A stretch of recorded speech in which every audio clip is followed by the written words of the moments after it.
السلام علیکم ورحمۃ اللہ وبرکاتہ۔ امید کرتی ہوں کہ آپ سب انشاءاللہ خیریت سے ہوں گے۔ جیسے کہ کل ہم نے سجدہ میں جو رسول اللہ صلی اللہ علیہ وسلم دعائیں پڑھا کرتے تھے اور ان کا سجدہ کیسا طویل ہوتا تھا اس کے بارے میں جانا تھا، تو آج بھی میں سجدہ کے اوپر ہی تھوڑی سی بات کرنا چاہتی ہوں، کیونکہ سجدہ جو ہے وہ ایک ایسی چیز ہے پوری نماز میں کہ جس میں سب سے زیادہ جو ہے نا مومن اپنے رب کے قریب ہوتا ہے اور سب سے زیادہ عاجزی سجدے میں ہوتی ہے، کیونکہ اپنے رب کے سامنے اپنی پیشانی زمین پر رکھی ہوئی ہوتی ہیں، اپنے رب کے آگے جھکے ہوتے ہیں، تو سب سے زیادہ عاجزی بھی اس میں ہوتی ہے۔ اس وجہ سے کہ سجدہ کا ادائیگی جو ہے نا، سجدے کا حق ادا کرنا بہت زیادہ ضروری ہے۔ سجدے کو پراپر طریقے سے ادا کرنا چاہیے، جلدی نہیں کرنی چاہیے۔ اس لیے میں حدیث مبارکہ سے آپ کے سامنے رکھوں گی کہ رسول اللہ صلی اللہ علیہ وسلم کا سجدہ کس طریقے سے ہوتا تھا۔ رسول اللہ صلی اللہ علیہ وسلم نے فرمایا، جب تم میں سے کوئی سجدہ کرے تو اونٹ کی طرح نہ بیٹھے، بلکہ اپنے دونوں ہاتھ گھٹنوں سے پہلے رکھے۔ اس کا مطلب ہے کہ جب آپ قوما سے سمیع اللہ سے جب پڑھ کے آپ سجدے میں جانے لگتے ہیں تو سب سے پہلے اپنے گھٹنے نہ لگائیں۔ کچھ لوگ ایسا کرتے ہیں نا، بیٹھنے والی پوزیشن میں آ کر بعد میں اپنے دونوں ہاتھ جو ہے نا وہ زمین پہ لگتے ہیں۔ ایسا نہیں کرنا، ایسا کرنے سے ہمارے نبی صلی اللہ علیہ وسلم نے منع فرمایا ہے۔ آپ صلی اللہ علیہ وسلم نے فرمایا کہ جب آپ سجدے میں جانے لگو تو سب سے پہلے آپ کے دونوں ہاتھ زمین کو ٹچ کیے، اور دیکھیں کہ یہ عاجزی کی بھی نشانی ہے نا۔ تھوڑی سی تو دیکھیں، جب انسان عاجزی شو کرتا ہے، تھوڑی سی تو ہلکی سی اس کو تکلیف ہوتی ہے نا، محسوس ہوتی ہے، تو اس میں عاجزی ہے، تھوڑا سا مشکل لگتا ہے لیکن یہ عاجزی کی نشانی ہے، اور یہ احادیث مبارکہ سے ثابت ہے۔ یہ سنن نبی داؤد باب الصلاۃ میں بھی یہ حدیث موجود ہے، حدیث نمبر 840 ہے، اگر آپ اس کا حوالہ دیکھنا چاہیں تو، اور بھی جو ہے نا مسند حاکم اس میں بھی یہ حدیث موجود ہے، اور امام حاکم نے بھی اس کو صحیح حدیث قرار دیا ہے۔ اس کے علاوہ حضرت عمر رضی اللہ تعالیٰ عنہ کی حدیث پر بھی ان کے بارے میں بھی یہ آیا ہے کہ سیدنا ابن عمر رضی اللہ تعالیٰ عنہ اپنے ہاتھ گھٹنوں سے پہلے رکھتے اور فرماتے کہ رسول اللہ صلی اللہ علیہ وسلم ایسا ہی کیا کرتے تھے۔ اور گھٹنوں سے پہلے ہاتھ رکھنے کو امام مالک، امام ابن حنبل اور شیخ احمد شاکر علیہ السلام سب نے اختیار کیا، اور ابن ابو داؤد نے بھی کہا کہ میرا رجحان حدیث یہ سیدنا ابن عمر رضی اللہ تعالیٰ عنہ کی طرف ہے، کیونکہ اس بارے میں صحابہ اور تابعین سے بہت سی روایات ہیں، تو یہ جو ہے نا اوتھینٹک احادیث سے ثابت ہے، یہ کسی ایک صحابی کی روایت سے ثابت نہیں، یہ بہت سارے صحابیوں نے جس نے رسول اللہ صلی اللہ علیہ وسلم کی اس کے ساتھ نماز پڑھی، اور بہت سارے صحابیوں سے یہ روایت جو ہے نا وہ موجود ہے۔ اس کے علاوہ سجدے میں پیشانی اور ناک زمین پر ٹکائیں، اور یہ صحیح بخاری باب الاذان میں موجود ہے، حدیث نمبر 812۔ صحیح مسلم باب الصلاۃ میں بھی یہ موجود ہے، سنن نبی داؤد باب الصلاۃ میں بھی یہ حدیث موجود ہے، ٹھیک ہے۔ اور سجدے میں دونوں ہاتھ کندھوں کے برابر رکھیں، ٹھیک ہے۔ جب آپ کے کندھے جب آپ نے اپنے ہاتھ رکھے ہیں نا، تو آپ کے کندھوں کے بالکل وہ برابر ہونے چاہیے۔ یہ نہیں کہ جہاں پہ آپ کے کندھے ہیں اور آپ کے ہاتھ جو ہیں وہ پورے جانب پہ پھیلے ہوئے باہر کی طرف جا رہے ہیں، ایسے نہیں کرنا، ان کو بالکل اس کے سامنے رکھنا ہے، برابر رکھنا ہے۔ سجدے میں دونوں ہاتھ کانوں کے برابر رکھنا بھی درست ہے، یعنی کہ دونوں ہاتھ جو ہیں آپ کے کان کے برابر ہو جائیں یا بالکل اس کے اپوزٹ ہو جائیں، یا آپ کے کندھوں کے۔ سجدے میں دونوں ہتھیلیاں اور دونوں گھٹنے زمین پر خوب ٹکائیں، یعنی اچھی طریقے سے سجدے میں آپ کے دونوں ہتھیلیاں زمین کو ٹچ کرنی چاہیے، یہ نہیں کہ صرف انگلیاں ٹچ کر رہی ہیں یا انگلیاں ہوا میں اور خالی آپ کی ہتھیلی ٹچ کر رہی ہے، اور دونوں گھٹنے بھی خوب اچھی طریقے سے ٹکانے چاہیے۔ اس کا یہ مطلب ہے کہ آپ نے جلدی نہیں کرنی، خوب اچھے طریقے سے اس کے جو اعضاء ہیں، سجدے کے جو اعضاء ہیں جو سجدے زمین کو ٹچ کرنے چاہیے، پراپر طریقے سے ان کا زمین کو ٹچ کرنا بہت زیادہ ضروری ہے، اور یہ جو ہے سنن نبی داؤد میں باب الصلاۃ میں یہ حدیث موجود ہے۔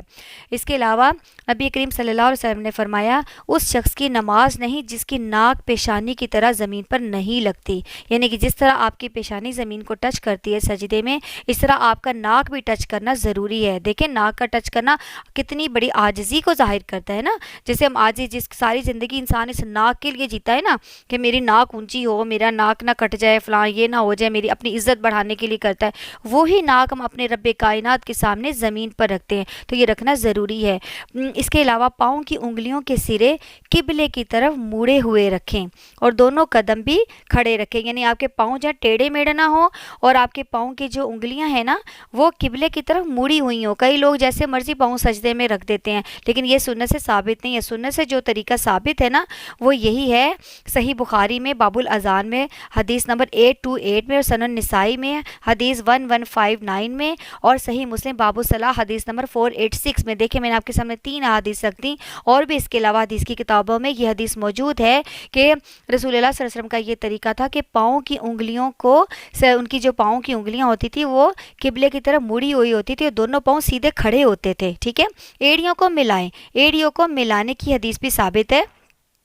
ایڑیوں کو جو ملا رسول اللہ صلی اللہ علیہ وسلم جب سجدہ کیا کرتے تھے نا تو ان کی دونوں ایڑیاں ملی ہوتی تھی، یعنی ایسے نہیں ہے کہ ایک پاؤں جائے نماز کے ادھر جا رہا ہے ایک کونے پہ، ایک پاؤں ادھر جا رہا ہے، دونوں پیروں میں ان کے گیپ نہیں ہوتا تھا، خلا نہیں ہوتا تھا. اب جو پہلے سے ہم لوگ ایسے پڑھتے آ رہے ہیں تو اللہ تعالی ہماری مغفرت فرمائے، لیکن اب چونکہ ہمیں پتہ چل گیا کہ یہ نماز نبوی اس طرح ہے اور یہ ثابت ہے حدیث مبارکہ سے اور صحیح حدیث سے یہ ثابت ہے، تو پھر ہمیں عمل کرنا چاہیے اس کے اوپر نا. اپنے دونوں پاؤں اسی طرح رکھیں جس طرح رسول اللہ صلی اللہ علیہ وسلم آپس میں ملا کر ان کے پاؤں کھڑے ہوتے تھے اور آپس میں ایڑیاں ملی ہوئی ہوتی تھی، اور جو پیروں کی انگلیاں تھی وہ قبلے کی طرف مڑی ہوئی ہوتی تھی. رسول اللہ صلی اللہ علیہ وسلم سجدے کی حالت میں اپنے بازوؤں کو زمین پر نہیں لگاتے تھے، یعنی آپ صلی اللہ علیہ وسلم کے بازو جو ہیں وہ اوپر ہی رہتے تھے، صرف ہاتھ ہتھیلیاں جو ہے نا پورے ہاتھ وہ زمین پر ہوتے تھے، بلکہ اپنے بازوؤں کو اٹھا کر رکھتے اور پہلوؤں سے دور رکھتے، یہاں تک کہ پچھلی جانب سے دونوں بغلوں کی سفیدی نظر آتی. اور یہ جو حدیث ہے یہ صحیح بخاری باب العظام حدیث نمبر 807 اور صحیح مسلم باب الصلاح حدیث نمبر 497 میں موجود ہے. اسی طرح رسول اللہ صلی اللہ علیہ وسلم فرماتے ہیں کہ مجھے حکم دیا گیا ہے کہ میں 7 ہڈیوں پر سجدہ کروں. 7 ہڈیوں پر سجدہ کرنا ضروری ہے. وہ کون سی ہیں؟ پیشانی، دونوں ہاتھ، دونوں گھٹنے اور دونوں قدموں کے پنجوں پر. اور یہ کہ ہم نماز میں اپنے کپڑوں اور بالوں کو اکٹھا نہ کریں، یعنی کہ نماز میں یہ نہیں کہ نماز میں ہم اچھی طرح پہلے اپنے کپڑے ٹھیک نہیں کیے اور جو اپنے ہم چادریں باندھتے ہیں، اسکارف باندھتے ہیں، بال بیچ میں سے نکل رہے ہیں تو اس وقت نماز کی حالت میں آپ اس کو ٹھیک کرنا شروع کر دیتے ہیں نا، ہمارا دھیان پھر بھٹک جاتا ہے نماز سے، ایسے خشوع خراب ہوتا ہے. تو پہلے سے اس طرح کا لباس پہنے کہ آپ کے گھٹنے جو ہیں جو آپ کے جو ہیں اینکلز وہ جو ہے پاؤں آپ کے وہ جو ہے پاؤں کے حصے جو اینکلز ہیں وہ آپ کے گٹے جو ہوتے ہیں وہ آپ کے کورڈ ہوں اور آپ کے بازو ہیں ہاتھ تک جو ہے آپ کی ہڈی وہ بھی کور ہو، ٹھیک ہے نا. تو اس وجہ سے بالوں کو اچھی طرح اسکارف کے اندر کر کے جو بڑی ساری چادر ہم لیتے ہیں نماز کے لیے تو اس میں پہلے اچھی طرح اس کو لپیٹ کر اپنے کپڑوں کو صحیح کر کے پھر نماز کی حالت میں آئیں، پھر نماز کی طرف آئیں، اور اس طرح پھر ہمارا سارا خشوع بھی ٹوٹ جاتا ہے. تو رسول اللہ صلی اللہ علیہ وسلم نے بھی منع فرمایا کہ نماز کی حالت میں اپنے کپڑوں کو درست نہ کرتے رہا کرو، ٹھیک ہے. تو یہ بھی حدیث جو ہے صحیح بخاری باب الاذان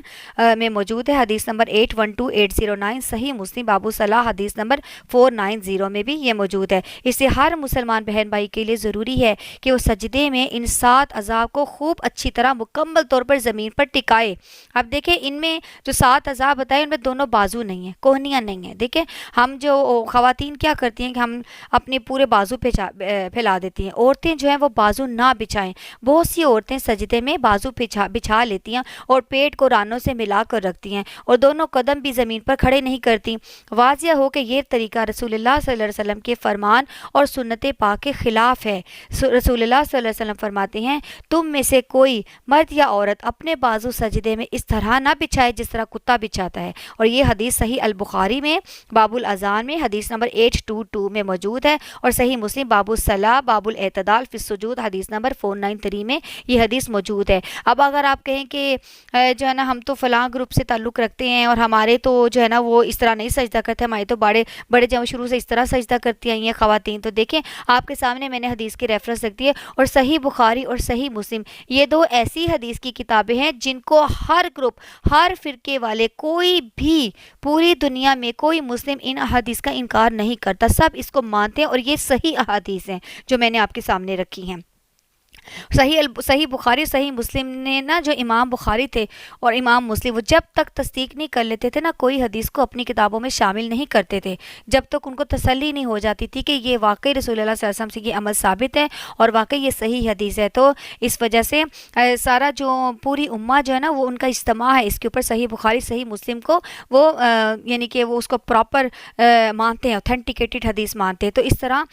جب ہمارے یقین ہے تو پھر ہمیں اپنا طریقہ الٹا بھی رسول اللہ صلی اللہ علیہ وسلم کی طرح کرنا چاہیے، ٹھیک ہے. تو اس طرح عورتوں کو بازو نہیں پھیلانے چاہیے. ویسے بھی جو 7 اعضاء بتائے رسول اللہ صلی اللہ علیہ وسلم نے جو زمین کو ٹچ کرنے چاہیے اس میں بازو نہیں ہے، ورنہ بازو کی ہڈی بھی ہوتی، صرف 2 ہاتھ ہیں. رسول اللہ صلی اللہ علیہ وسلم کے اس فرمان سے صاف واضح ہے کہ نمازی مرد یا عورت اس کو دونوں ہاتھ زمین پر رکھ کر دونوں کوہنیاں زمین سے اٹھا کر رکھنی ہیں. نیز جو پیٹ ہے وہ بھی رانوں سے جدا رہے اور سینہ بھی زمین سے اونچا ہو. اپنے پیارے رسول اللہ صلی اللہ علیہ وسلم کے مطابق ارشاد کے مطابق نماز پڑھنی چاہیے. سب مسلمان عورتوں اور مردوں کو یکساں ارشاد فرماتے ہیں. آپ صلی اللہ علیہ وسلم کی ایک بھی کوئی ایسی حدیث نہیں ہے جس میں آپ صلی اللہ علیہ وسلم نے حکم دیا ہو کہ خواتین کا نماز کا طریقہ الگ ہے اور خواتین ایسے نہ پڑھیں، مرد ایسے پڑھتے ہیں. تو سجدے میں اپنے دونوں ہاتھ زمین پر رکھ کر اپنی دونوں کوہنیاں بلند فرماؤ. آپ صلی اللہ علیہ وسلم کا یہی جو ہے وہ فرمان تھا. اور رسول اللہ صلی اللہ علیہ وسلم جب سجدہ کرتے تو اگر بکری کا بچہ بھی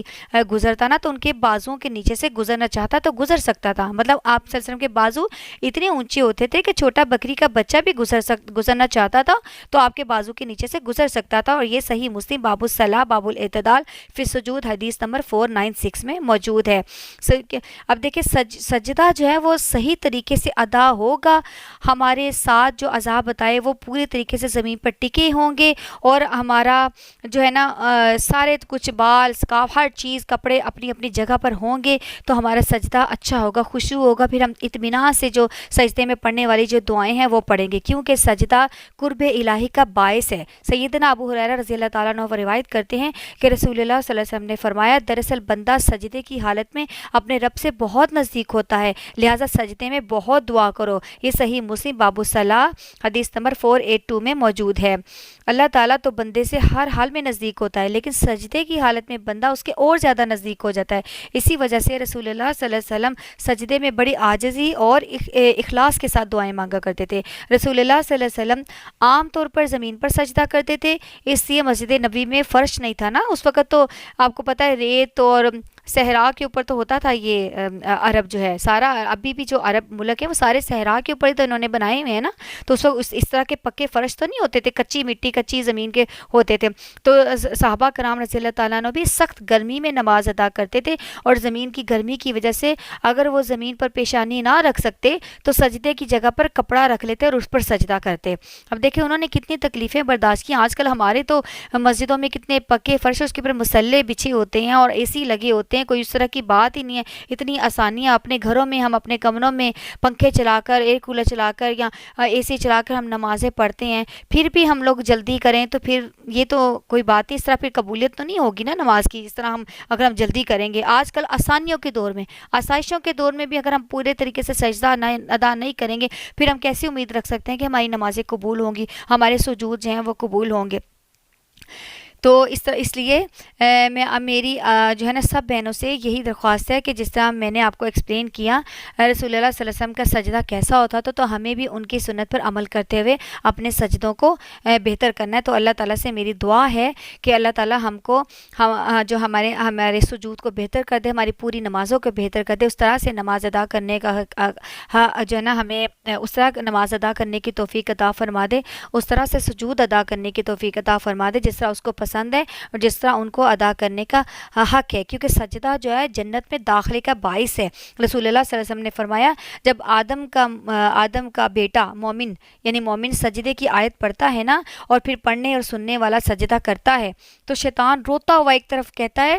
ہائے میری ہلاکت، تباہی، ہائے بربادی، آدم کے بیٹے کو سجدے کا حکم دیا گیا، اس نے سجدہ کیا لہٰذا اس لیے بہشت ہے یعنی کہ جنت ہے، اور مجھے سجدے کا حکم دیا گیا میں نے نافرمانی کی چنانچہ میرے لیے آگ ہے. دیکھیں شیطان کو سب پتہ ہے. میں ایک دفعہ پھر یہ حدیث آپ کے سامنے رکھنا چاہتی ہوں. رسول اللہ صلی اللہ علیہ وسلم نے فرمایا جب آدم کا بیٹا سجدے کی آیت پڑھتا ہے نا یعنی سجدے کی حالت میں ہوتا ہے اور سجدے کی تسبیحات پڑھتا ہے، دعائیں پڑھتا ہے، تو جب وہ سجدہ کرتا ہے تو شیطان روتا ہوا ایک طرف ہو جاتا ہے اور وہ کہتا ہے ہائے میری ہلاکت، ہائے میری تباہی اور بربادی، آدم کے بیٹے